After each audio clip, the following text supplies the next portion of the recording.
That's a lot of packages. Let's get busy. Welcome back, Troglodytes, to your daily dose of guitar information, the Trogly's Guitar Show. Our main feature tonight has to be the coolest serial number ever. And I was able to secure it for a viewer, because if you remember, about a week ago we reviewed the 1954 Les Paul Custom reissue, the really cool one with the Alnico 5 staple pickup. We compared it to a regular dog ear P90 as well as a humbucker just for fun, but unfortunately that one had a blemish on the side of the headstock, so we sent it back, and here's the new one. It's so cool, even if this one has a blemish, I would definitely tell them, you might just consider keeping it anyway. What is our new serial? A completely matching 4. Now the reason why the leading 4 is there is because it's a 1954 reissue. All of those will have that. However, the second 4 in the serial number can only happen every 10 years because that's the year it was produced, 2024. And then the last 3 digits tell you the production number. So this is the 444th 1954 reissue produced in 2024. What absolute fantastic luck. It's kind of like collecting coins. It doesn't matter to everyone, but to me, this guitar is worth a premium. This is one you definitely cut off the box tag and save too, just for further verifications. Give me a second here, let's look over it, make sure it's okay. After a thorough analysis, I would say this one's perfectly acceptable. Now, it's still a VOS finish. It's going to have all the polishing, scratches, and swirls. Currently, that's the only way you can get this guitar outside of aging. And sometimes the VOS bunches up in a few areas that just looks like a bunch of smudges. So you've got that in a few locations. That's just kind of to be expected for this finish style. However, I did notice on the top of the headstock, it looks like they missed the final clean off of the buffing compound here. That's a bit embarrassing. And then on the headstock, there is a little bit of a contamination here where there's a small dot on the headstock and then the finish isn't completely flush around there. But I checked with the buyer and he's like me, 44444. We can live with a small thing like that. Our next package should be interesting because we have a new sponsor for the show, Reunion Blues. This brand focuses on creating high-end gigging cases for a variety of instruments and musical gear. Let's go ahead and check one out. So at first, it just kind of looks like your standard gig bag. However, you can definitely tell this is built a little bit more sturdy. It looks like it's got a flexoskeleton. That's a fun word. Apparently, there's a sidekick add-on if you need even more storage that will clip onto here. And it's a nice firm handle with a little bit of cushioning to it. That's definitely breathable material, so your back won't be as sweaty. But that's interesting. You can hide your straps within that, or you can clip them on like this if you want to use them. As far as your outside pouches, you have many different compartments. And they also have a slightly hidden one there for like quick access to your ID cards or something. It goes about that deep. Let's check out the inside. It was looking pretty snazzy online. It reminds me of a little fish swimming in the ocean. We have a Velcro strap. This locker has an interesting design of how low it goes to give you a stronger latch onto it. It definitely works for a Les Paul style guitar. So if you have something a little bit crazier shaped or a baritone, don't worry, it'll still fit. Personally, if I was going to use this to gig, I would set it up like this. Instead of having 2 pillows right here, just have one in the center and then take another one to the face of the headstock here. This thing is surprisingly secure for a one-size-fits-all thing. This thing is on a Velcro pad too. So if you have like a shorter scale guitar, you could technically put it there. And then your little papoose would be happy. Thank you, Reunion Blues, for sponsoring tonight's episode. Please follow those links in the description to check them out. Next up, we've got one that somebody needed my help getting from Japan. If you happen to see a review piece that you're like, oh, I need one of those too, just because I've already reviewed it doesn't mean I can't help you get a different one. Richard said, hey, I need one of those sweet 12-string Telecasters in my life.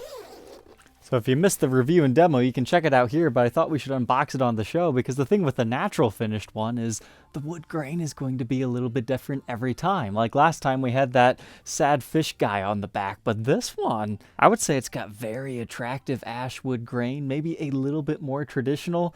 It's luck of the draw, unfortunately. I can't guarantee what kind of wood grain you'll get if you use my forwarding service, but I can guarantee you will get the guitar. I really like this one.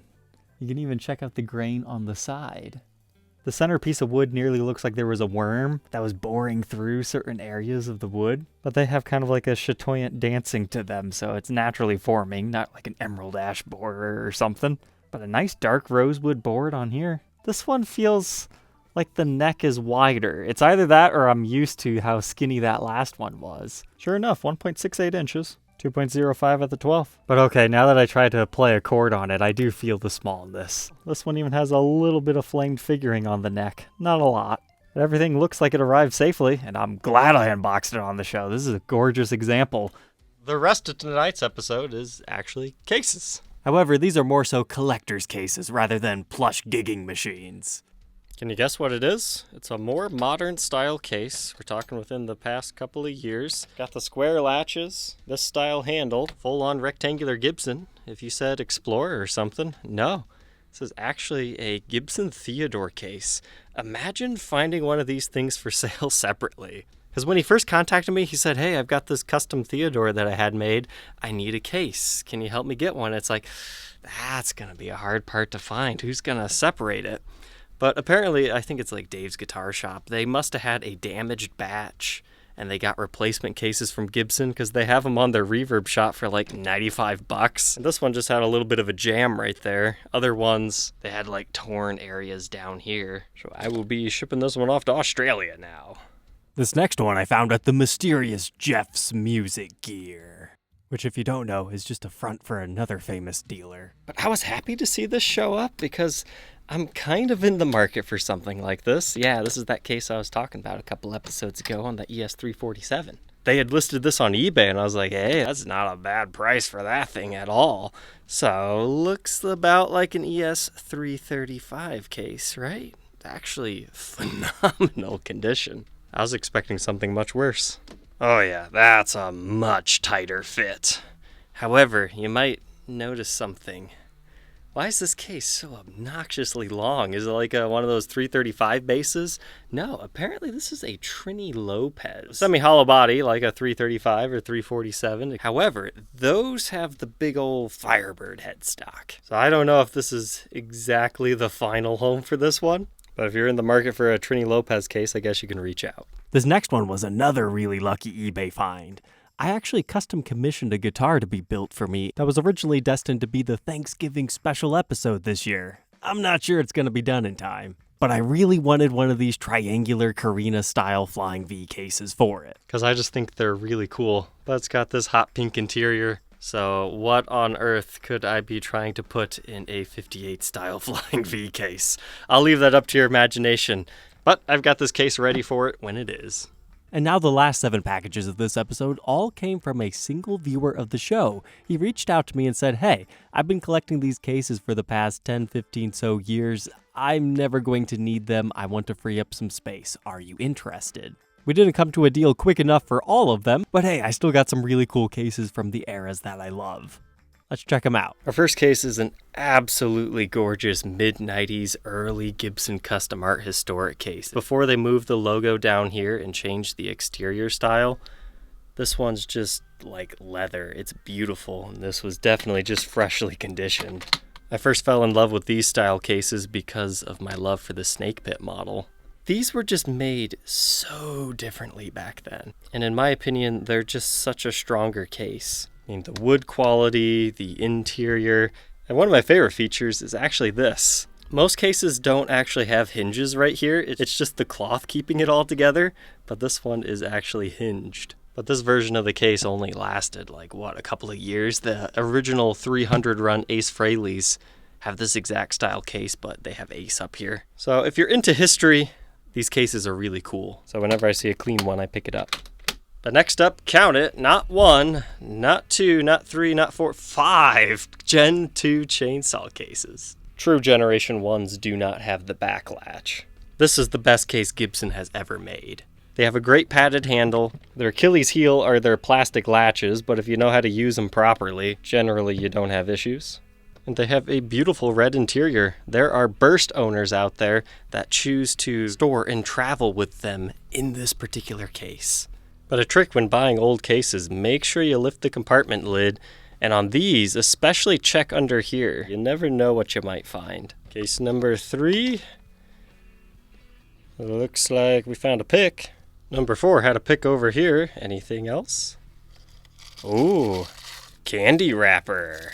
But our last one, nice, this one still has the lid ribbon. Oh, and asbestos. Just kidding, it's just a fuzzy.